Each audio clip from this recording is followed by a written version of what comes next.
Today we're talking to the director behind that gritty thriller set in the heart of Fort Lauderdale. Now looking at your film, you use some classic conventions. The MacGuffin briefcase, the frantic phone call, but you also seem to be pushing back against them. How does your product user challenge those genre norms? Honestly, I wanted to play with the audience's expectations.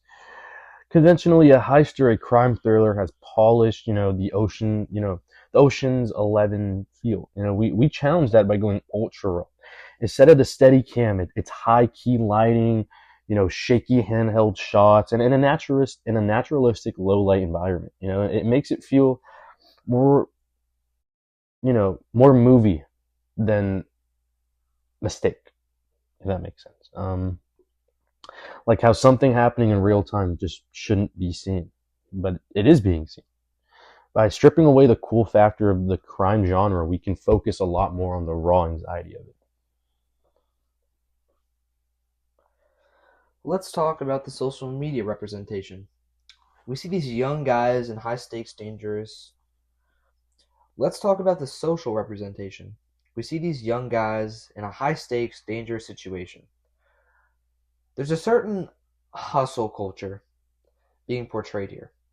What social groups or issues are you trying to highlight exactly? We're representing a specific subset of urban youth that feels the pressure of financial desperation.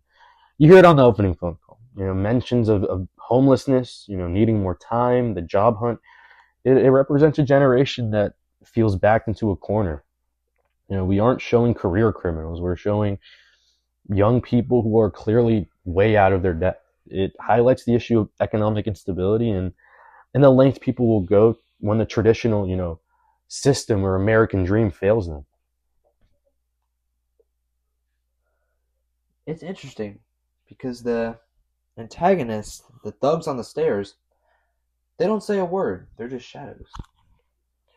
Exactly.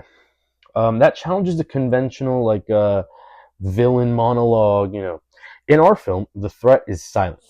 It's it's something that we aren't even really sure of what exactly it is. It represents the cold and personal nature of forces that these characters are up against. Whether it's debt, a bad boss, a bad landlord, or actual criminals. The issue is that pressure never stops to talk to you. It just follows you around. By keeping them silent, we represent the unseen weight that many, many, many young people, including myself, feel today. The feeling that of just being watched and judged by a world that doesn't care about your excuses, about your situations. I also noticed the setting. Usually these thrillers take place in dark alleys in New York or LA. You chose the Florida suburbs, parking garages, and apartment complexes. Does that change the representation? Definitely, it challenges the convention that crime happens elsewhere. By placing this in a familiar, suburban Fort Lauderdale setting, it makes the social issue feel closer to home. It represents the invisible struggle that can happen right next door in the middle class or working class neighborhoods. We're showing that the underworld isn't a separate place. It's woven into everyday spaces that we inhabit. It grounds a story in a reality that our local audience can recognize and feel. Thanks for having me. It's all about making the audience look a little closer at the world around them and have them feel like they're not alone in their own type of situations and that we all can relate to it one way or another.